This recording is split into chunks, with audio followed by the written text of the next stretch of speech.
సింగరేణి కార్మికులకు ఎమ్మెల్సీ కవిత బహిరంగ లేఖ రాశారు. టీబీజీకేఎస్ గౌరవ అధ్యక్షుడిగా ఎన్నికైన కొప్పుల ఈశ్వర్కి శుభాకాంక్షలు తెలుపుతూ ఎమ్మెల్సీ కవిత ఒక లేఖ పంపించారు. కార్మికుల చట్టాలకు విరుద్ధంగా ఎన్నిక నిర్వహించారు. రాజకీయ కారణాలతో ఎన్నిక జరిగింది.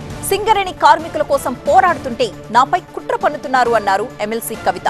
బీఆర్ఎస్ లో జరుగుతున్న పరిణామాలు అందరికీ తెలిసినవే. పార్టీ రజతోత్సవ సభలో కేసీఆర్ ప్రసంగంపై లేఖ రాశానని అన్నారామె. నేను అమెరికా వెళ్లినప్పుడు ఆ లేఖను లీక్ చేశారని, తాను ప్రశ్నించడమే తప్పు అన్నట్టుగా కక్ష కట్టారని, గౌరవ అధ్యక్ష పదవిలో తాను లేకున్నా ప్రతి కార్మిక కుటుంబంలో సభ్యురాలిగా ఉంటానని అన్నారు కవిత.